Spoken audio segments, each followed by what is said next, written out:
Hello everyone. आप सभी का स्वागत है बीटीसी पे ब्रिलियंट टीचिंग क्लासेस पर। मेरा नाम है नवीन कुमार और मैं आपको पढ़ाने वाला हूँ बिजनेस स्टडीज़ क्लास 12, जिसमें हमने दो पार्ट्स कवर कर लिए। अभी हम फर्स्ट चैप्टर कर रहे हैं बच्चों। और फर्स्ट चैप्टर में मैंने आपको ये समझा दिया है कि मैनेजमेंट क्या होता है, मैनेजमेंट के करेक्टरिस्टिक्स क्या होते हैं। अभी जस्ट दो पार्ट्स ही कवर हुए। तो आज ये थर्ड पार्ट हम कर रहे हैं जिसका नाम है ऑब्जेक्टिव्स ऑफ मैनेजमेंट। ठीक है, ऑब्जेक्टिव्स ऑफ मैनेजमेंट। तो आइए स्टार्ट करते हैं। ऑब्जेक्टिव्स ऑफ मैनेजमेंट होता क्या है, प्लीज ध्यान से समझना, इंपॉर्टेंट है, इजी भी है। ये एक बेसिक नॉलेज है। अगर ये आपको क्लियर है तो आने वाले चैप्टर्स में दिक्कत नहीं आने वाली। तो ऑब्जेक्टिव का मतलब सबको पता है कि भाई ऑब्जेक्टिव का मतलब होता है जो भी हम अचीव करना चाहते हैं। What we want to achieve, what we want to achieve, yes और नो, राइट। सबकी कुछ गोल्स होते हैं, ऑब्जेक्टिव्स होते हैं, एम होते हैं। और उसी की वजह से, उन गोल्स ऑब्जेक्टिव्स की वजह से हम कुछ ना कुछ कार्य कर रहे हैं। जैसे कि सपोज मैं अभी पढ़ा रहा हूँ, मेरे भी कुछ गोल्स हैं। आप लोग पढ़ रहे हैं, आपके भी कुछ गोल्स हैं। हर व्यक्ति कुछ ना कुछ काम कर रहा है बिकॉज उसका कुछ ना कुछ एम है, पर्पस है, तभी तो वो काम कर रहे हैं। अगर एम नहीं होता तो डेफिनेटली वो काम भी नहीं होता। तो सिमिलरली बिजनेस के भी कुछ ऑब्जेक्टिव्स होते हैं, मैनेजमेंट के भी कुछ ऑब्जेक्टिव्स होते हैं। वैसे बिजनेस और मैनेजमेंट के ऑब्जेक्टिव्स एक ही होते हैं, राइट, क्योंकि मैनेजमेंट बिजनेस का ही पार्ट होता है। अब एक बार पढ़ लेते हैं डेफिनेशन की, ये ऑब्जेक्टिव्स होते क्या है। तो बोला जा रहा है कि ऑब्जेक्टिव्स आर दी एंड्स और गोल्स। ऑब्जेक्टिव क्या होते हैं, वो एंड रिजल्ट्स होते हैं, वो गोल्स होते हैं जिनके लिए हम काम कर रहे हैं, जिनके लिए हम अपना हार्डवर्क कर रहे हैं, मेहनत कर रहे हैं, वो गोल्स होते हैं। यस और नो।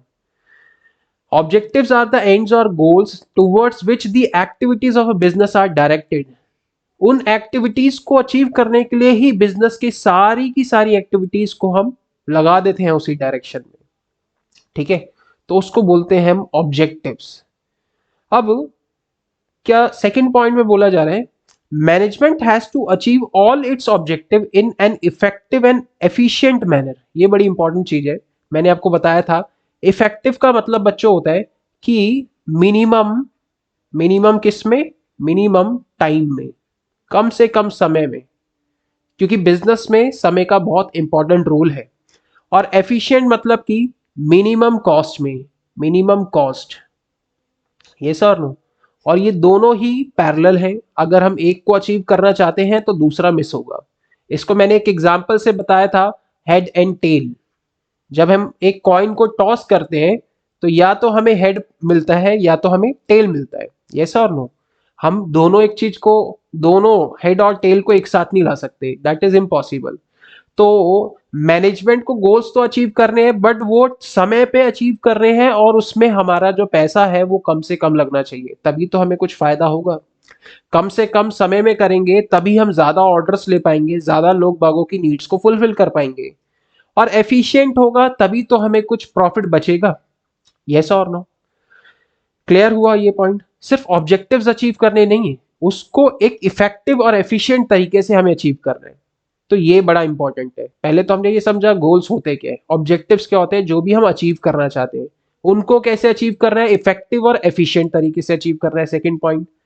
अब थर्ड क्या है कि मैनेजमेंट के ऑब्जेक्टिव्स को हमने ग्रुप कर रखे हैं। अच्छा, तो हमने क्या कर रखा है, कैटेगरीज बना रखी है कि भाई ऑब्जेक्टिव्स तो बहुत सारे हैं, बहुत सारे ऑब्जेक्टिव्स हैं। तो हमने क्या कर दिया, उनको ग्रुप्स में डिवाइड कर दिया ऑब्जेक्टिव्स को।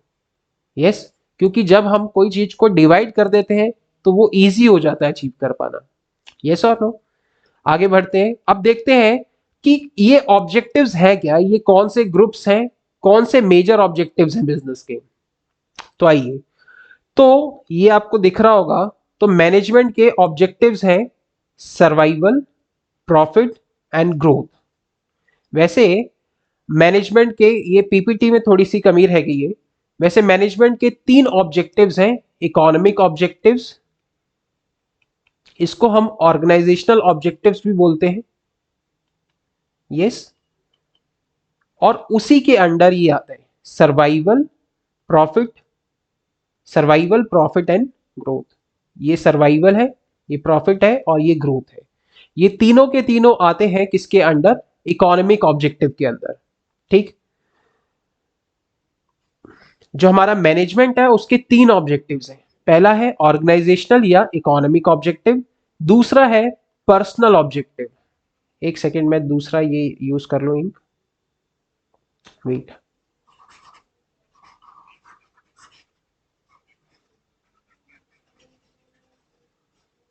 वेट वेट वेट वेट,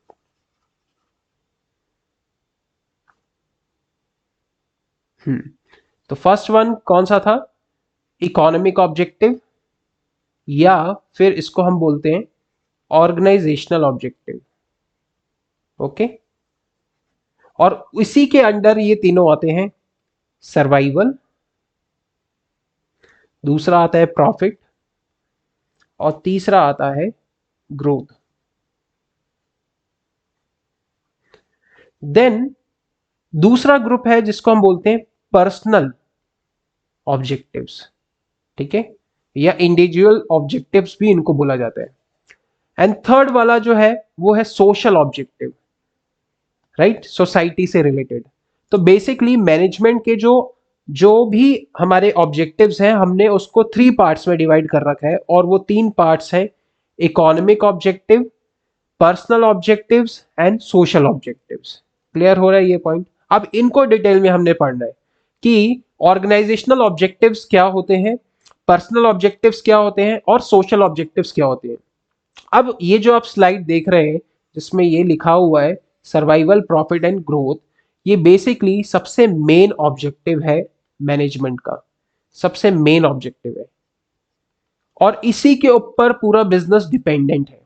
और इसको हम बोलते हैं कौन सा? मैंने आपको बताया ऑर्गेनाइजेशनल ऑब्जेक्टिव। अब ये होता क्या है?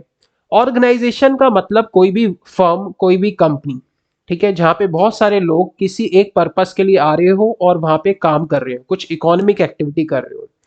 अब डेफिनेट सी बात है, जब कहीं पे भी बिजनेस होता है तो उसका मेजर, मेन उसका ऑब्जेक्टिव जो होता है वो होता है प्रॉफिट को अर्न करना।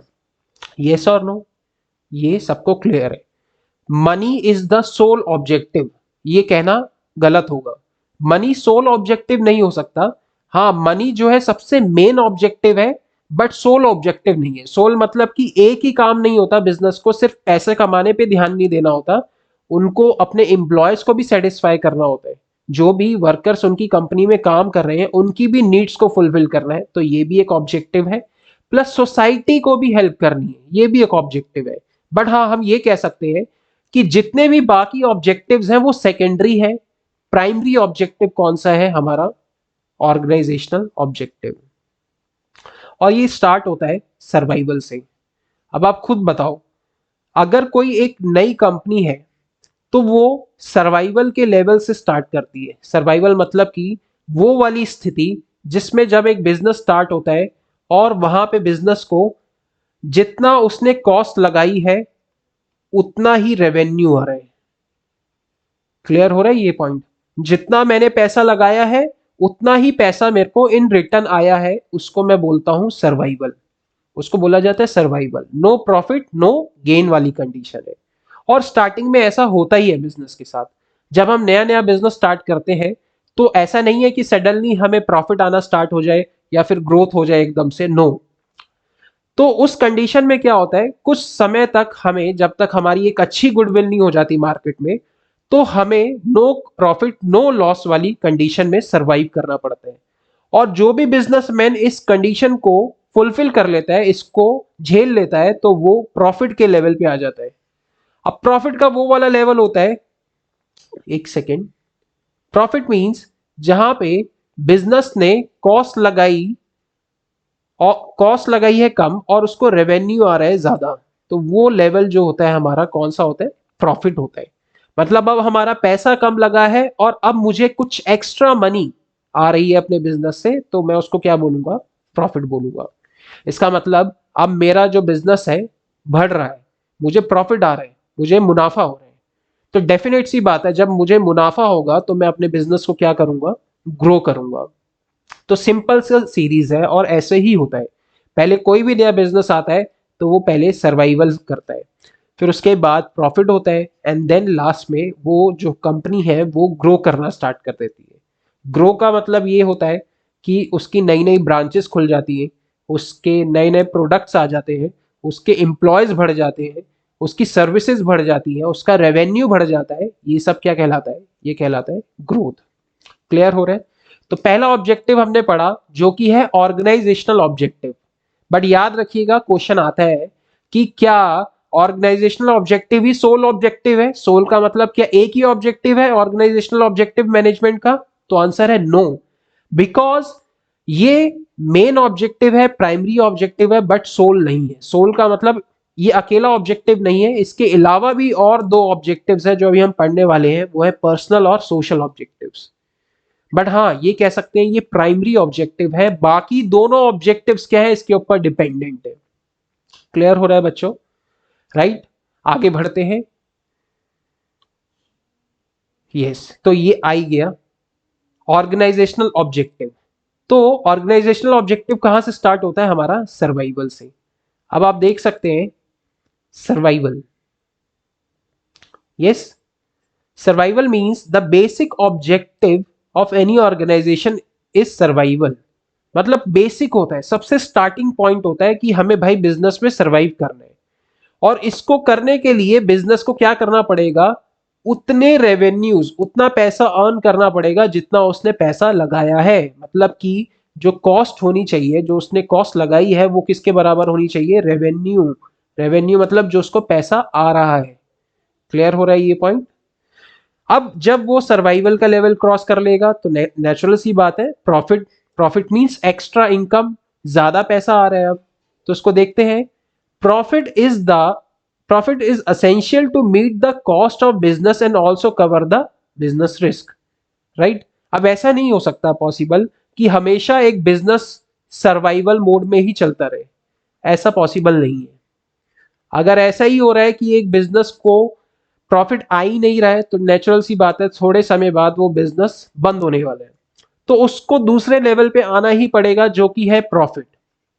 क्लियर हो रहा है बच्चों? प्रॉफिट जब होगा तो उससे बिजनेस का जो भी रिस्क है वो कवर हो जाएगा, उसके एक्सपेंसेस तो कवर होने ही होने, प्लस जो बिजनेस है वो ग्रो करना स्टार्ट हो जाएगा। और ग्रोथ को पढ़ते हैं एक बार। Growth of a business can be measured in terms of increase in annual production. Annual production मतलब कि हम साल में कितनी प्रोडक्शन कर रहे हैं, अगर वो इंक्रीज हो रही है तो नेचुरल सी बात है कि भाई हमारी ग्रोथ हो रही है। जैसे एक एग्जांपल ले लेते हैं। एक बिजनेस है, और वो बिजनेस क्या मैन्युफैक्चर करता है? वो मैन्युफैक्चर करता है मोबाइल फोन्स। अब 2021 में उसने 5000 मोबाइल फोन्स को प्रोडक्शन करी थी 1 ईयर में। अब 2022 में जो उसकी प्रोडक्शन है वो 20% इंक्रीज हो गई है। दिस शोज कि वो इंक्रीज कर रहा है, ग्रो कर रहा है। सेकेंड, ग्रोथ को कैसे मेजर कर सकते हैं? Increase in numbers of product. अगर हमारे प्रोडक्ट्स बढ़ रहे हैं तो वो भी एक साइन है कि कंपनी क्या कर रही है? ग्रो कर रही है। Clear? Sales turnover. Sales turnover means कि हमारी सेल्स कितनी हो रही है, हमें कितना प्रॉफिट जनरेट हो रहा है। अगर प्रॉफिट बढ़ रहा है तो दिस शोज कि कंपनी क्या कर रही है? ग्रो कर रही है।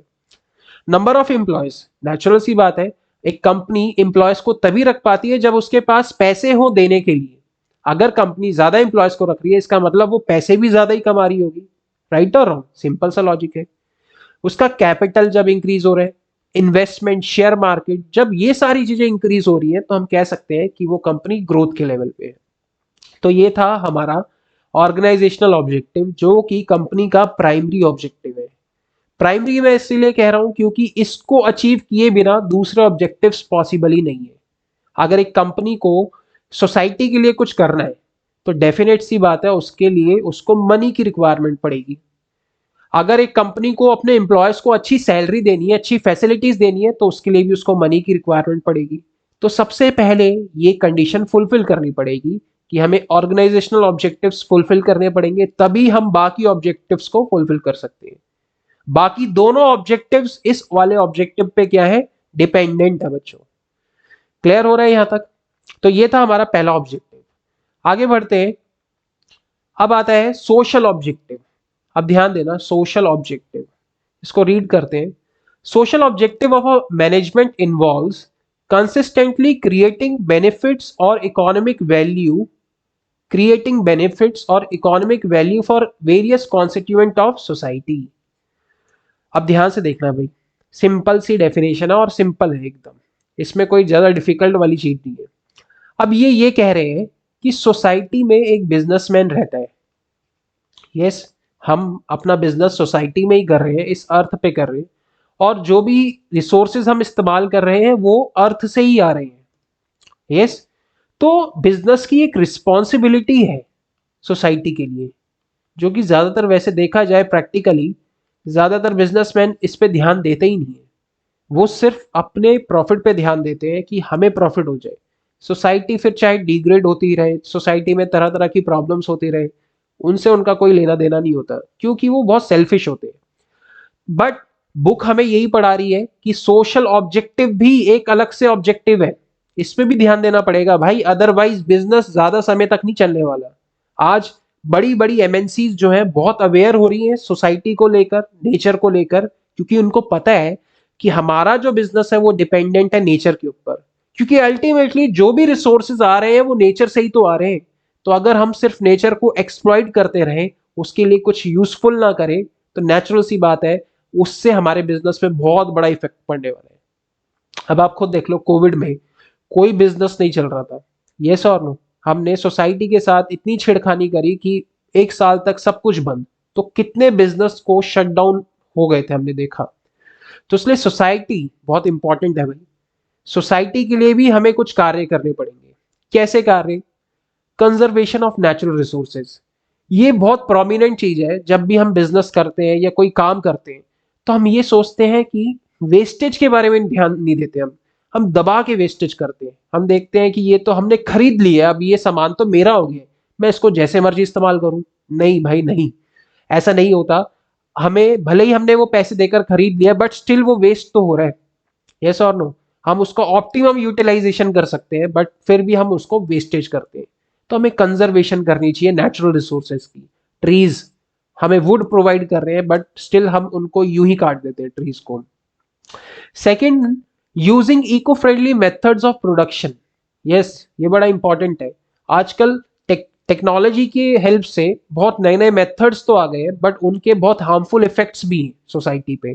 तरह तरह की बीमारियां भी आ रही हैं, तरह तरह के नए नए डिसीजेज आ रहे हैं सोसाइटी में, प्रॉब्लम्स जनरेट हो रही हैं। तो नेचुरल सी बात है, भले ही वो हमें चीप प्रोडक्ट्स प्रोवाइड कर रहे हो, चीप वैल्यू वाले प्रोडक्ट्स प्रोवाइड कर रहे हो, बट सोसाइटी में तो उसका एक हार्मफुल इफेक्ट आ रहा है, जो कि फ्यूचर के लिए बहुत क्या होगा, हानिकारक होगा। क्लियर हो रहा है ये पॉइंट? थर्ड है providing financial support to community. Business की सबसे बड़ी रिस्पॉन्सिबिलिटी ये है। मैं एक कल ही एक कोट पढ़ रहा था, किनका पढ़ रहा था, टाटा कंपनी का। तो जो टाटा कंपनी है, आपको पता होगा करीबन 60 to 70%, अब ये कितना सच है कितना झूठ है ये मेरे को एग्जैक्टली नहीं पता, बट स्टिल मैंने वो पढ़ा तो मैं आपके साथ शेयर कर रहा हूँ कि 60 से 70% जो उनकी अर्निंग्स है वो वर्ल्ड को सही रखने में लगा रहे हैं, मतलब कि सोसाइटी में लगा रहे हैं। तो मेरे को बड़ा अच्छा लगा ये देख के कि ऐसे बिजनेस भी होने चाहिए जो कि सोसाइटी को प्रमोट करें, सोसाइटी में जो वीकर सेक्शंस हैं उनकी हेल्प करें। और तरह तरह के तरीके हैं ऐसे करने के। हम वीकर सेक्शंस को एम्प्लॉयमेंट अपॉर्चुनिटीज, एजुकेशन, हेल्थ, इन सब चीजों में हम उनको हेल्प कर सकते हैं। अब डी पॉइंट है generating employment opportunities to the disadvantage section of the society. Yes, ऐसे बहुत सारे लोग हैं जिनको तरह तरह की प्रॉब्लम्स हो जाती है और उसके कारण वो कुछ कर नहीं पाते बेचारे। अब ऐसे लोगों को भी तो हमें साथ लेकर चलना है, वो हमारे सोसाइटी के पार्ट है, वो भी हमारे भाई बहन है, हम निग्लेक्ट नहीं कर सकते उनको, वो हमारे ही है। तो डेफिनेट सी बात है हमें उनके लिए कुछ करना पड़ेगा। आने वाले समय पे आप लोग बिजनेसमैन बनेंगे, बड़े बड़े बिजनेस खोलने वाले हैं, तो ये नॉलेज आपके पास होनी चाहिए कि भाई बिजनेस का मतलब ये नहीं है कि खुद के बारे में सोचना, बिजनेस का मतलब ये है सबके बारे में सोचना। क्लियर हो रहा है? तो छोटी मोटी चीज नहीं है बिजनेस। आप ये सोचते हो बिजनेस का मतलब सिर्फ पैसा पैसा और पैसा, ऐसा नहीं है। Business means responsibility, responsibility and responsibility. Clear? Last point है not to follow unfair trade practices like black marketing, under weighting, misleading advertisement, adulteration, और ये तो आज इसकी भरमार है। हम देख सकते हैं एडवर्टाइजमेंट्स, यस, ऐसी एडवर्टाइजमेंट आती है कि मुझे खुद, अगर घर में टीवी चल रहा हो साथ में पेरेंट्स हो, तो मुझे खुद शर्म आ जाती है, ऐसी ऐसी एडवर्टाइजमेंट आती है आजकल। तो क्या बिजनेस ये सब ये जो टीचिंग्स है ये फॉलो कर रहे हैं? नो, हम देख सकते हैं, और उसकी वजह से कितनी प्रॉब्लम सोसाइटी में जनरेट हो रही है। अडल्ट्रेशन देख लो, ये तो बहुत होता है अडल्ट्रेशन, मतलब मिलावट कर देना। और हो ही रहा है हर जगह, लोग बाग पैसों के इतने लालची हो गए हैं कि वो थोड़े थोड़े पैसों के लिए भी पता नहीं क्या करने में लगे हुए हैं आजकल। और जिस वो ये नहीं देखते कि भाई क्या है, उससे हेल्थ पे कितना इफेक्ट पड़ जाएगा। चलो मैं आपको एक रियल केस स्टडी बताता हूँ एडल्ट्रेशन से रिलेटेड। ये मैंने सुनी थी एक बार किसी से, तो बताए थे, वो बता रहे थे कि पंजाब में एक मिल्क की डेयरी थी, राइट। तो वहां पे एक फैमिली थी, तो मदर को, उसमें एक फीमेल थी, उनको बेबी होने वाला था। तो बेबी जब हुआ तो माँ ने बच्चे को दूध पिलाया। तो दूध पिलाने के थोड़ी देर बाद ही क्या हुआ, मतलब थोड़े समय बाद बच्चे की डेथ हो गई। और ये रियल स्टोरी है, ये मेरे को बताई थी, मेरे टीचर ने ही बताई थी, और ये रियलिटी में हुआ है। आप पढ़ भी सकते हैं इसके बारे में न्यूज़पेपर पे या गूगल वगैरह कर सकते हैं। तो उस बच्चे की डेथ हुई, और जब उसकी रिपोर्ट्स वगैरह कराई गई तो पता चला कि माँ के दूध में जहर था, बहुत सारा यूरिया था। और वो यूरिया कहाँ से आ रहा था? खेत में से, जो माँ सब्जियां खा रही थी उसकी, तो उसमें बहुत ज्यादा यूरिया का कंटेंट था, और वो यूरिया बच्चे के अंदर गया और बच्चे की डेथ हो गई। अब आप खुद देख लो, फार्मिंग एक ऐसा सेक्टर है जिसपे हमारा पूरी कंट्री डिपेंडेंट है। और फार्मिंग में क्या हो रहा है कि नए नए प्रोडक्ट्स को, सॉरी नए नए तो नहीं, प्रोडक्ट्स की क्वांटिटी को बढ़ाने के लिए क्या किया जा रहा है, बहुत सारा मैन्यू फर्टिलाइजर्स का बहुत यूज किया जा रहा है, जिसकी वजह से क्या हो रहा है, केमिकल्स की क्वांटिटी फूड में बढ़ रही है, और जो रियल न्यूट्रिएंट्स है वो खत्म हो रहे हैं। तो हम देख सकते हैं उससे बीमारियां भी कितनी हो रही है। तो हमें समझना चाहिए कि भाई बिजनेस है, भले ही हमें बिजनेस, ऑब्वियस सी बात है, पैसा कमाने के लिए किया जाता है, बट हमें उसमें एकदम अंधा नहीं हो जाना चाहिए कि हम पागल ही हो जाए पैसे कमाने के चक्कर में, और हम इन सारी चीजों पे फोकस ही ना करें, राइट। जैसे एक कहावत है ना कि आटे में एक बहुत सारा आटा है तो उसमें चुटकी भर नमक चलता है, ये ना कि आप पूरा डब्बे के डब्बे नमक उसमें डाल दो, तो वो तो फिर आटा खाने लायक भी नहीं रहेगा। तो आजकल बिजनेसमैन यही कर रहे हैं। तो सोशल ऑब्जेक्टिव्स हार्डली कुछ कंपनीज हैं जो फॉलो कर रही है, ज्यादातर कंपनीज इस पे ध्यान तक भी नहीं देती। आप किसी बिजनेसमैन से मिलोगे, आप उनसे पूछोगे आपने सोसाइटी के लिए क्या किया, बोलेंगे ये सोसाइटी क्या होती है, ये तो हम पहली बार सुन रहे हैं। उनको एक ही चीज के बारे में ध्यान होता है, वो क्या होता है, अपना खुद का प्रॉफिट। क्लियर हुआ बच्चों? आगे बढ़ते हैं। ओके, तो लास्ट वाला है ये हमारा पर्सनल और इंडिविजुअल ऑब्जेक्टिव। तो देख रहे हो ये व्यक्ति कितना खुश हो रहा है, बट ऐसा जनरली होता नहीं है, राइट।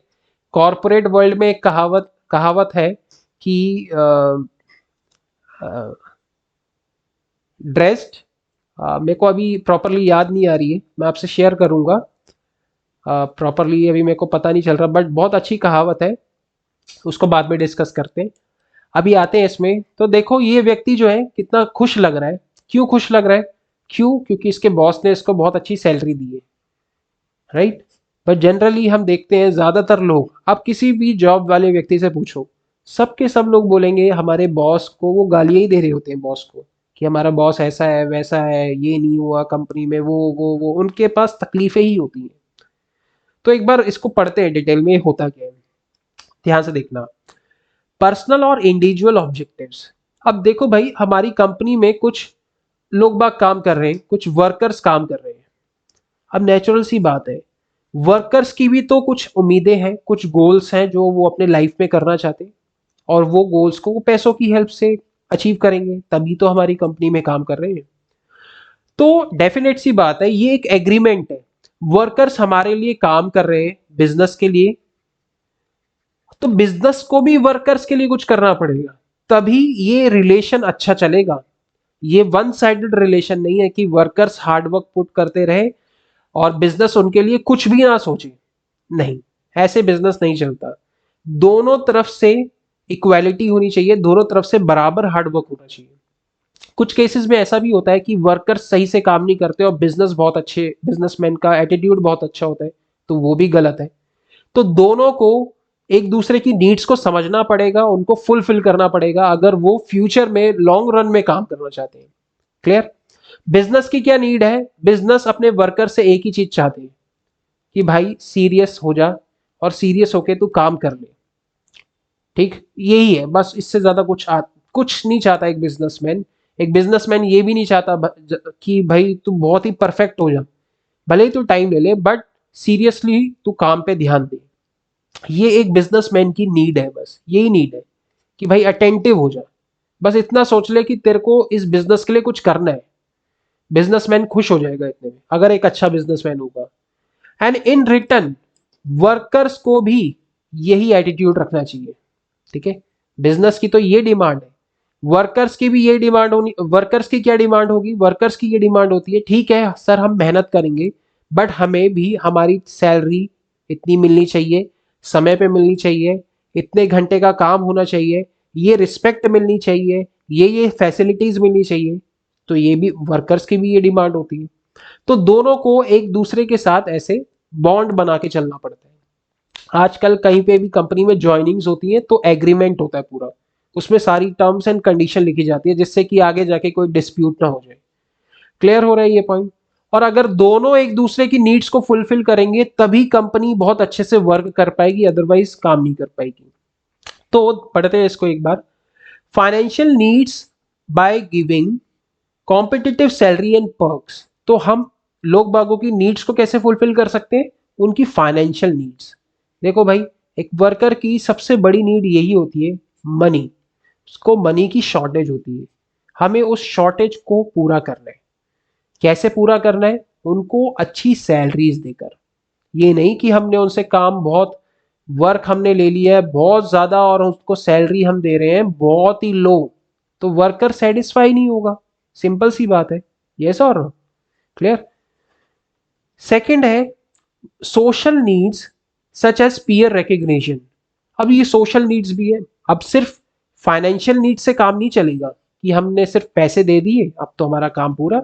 नहीं, हमें उनकी दूसरी नीड्स को भी पूरा करना पड़ेगा, जैसे कि peer recognition. Peer recognition means कि उसको रिस्पेक्ट देना, उसके पीयर्स में, उसके कलीग्स में, उसके ग्रुप में उसकी डिसरिस्पेक्ट ना करना, उसके उसको अप्रिशिएट करना कि भाई तुमने बहुत अच्छा काम किए, यू आर सो ब्रिलियंट। तो जब हम ऐसे उनको अवार्ड रिकग्निशन देते हैं तो वर्कर्स मोटिवेट होते हैं।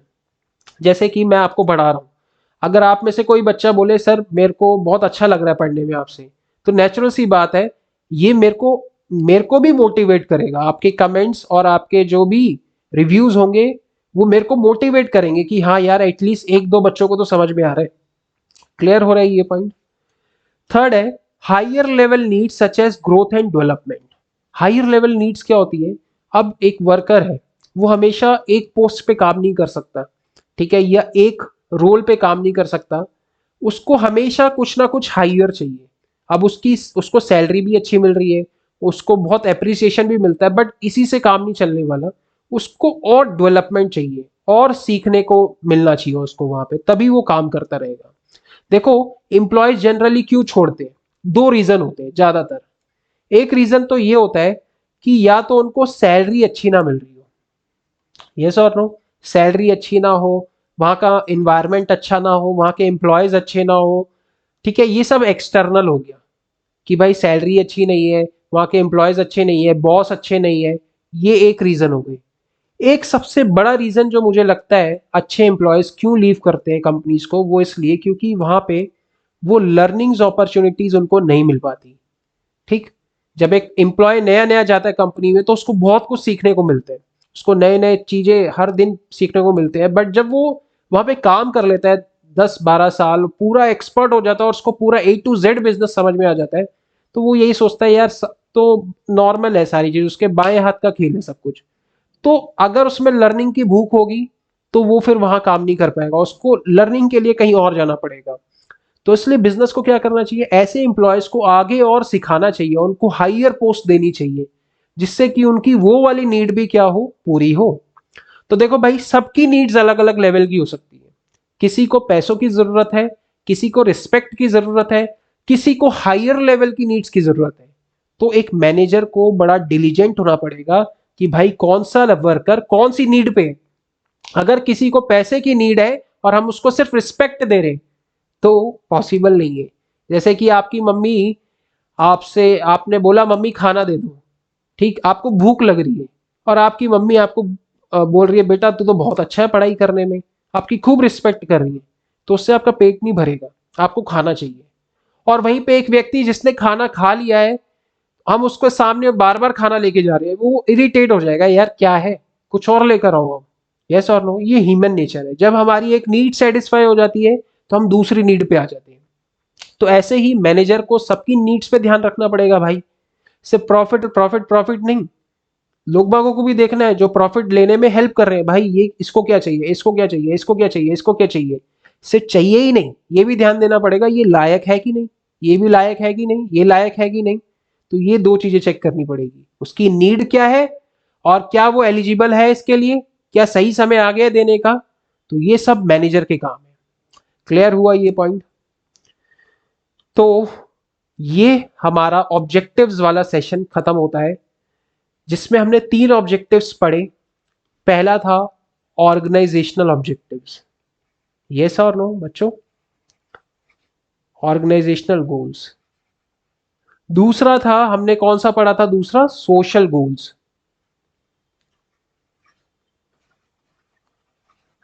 और तीसरा कौन सा पढ़ा था हमने, पर्सनल गोल्स।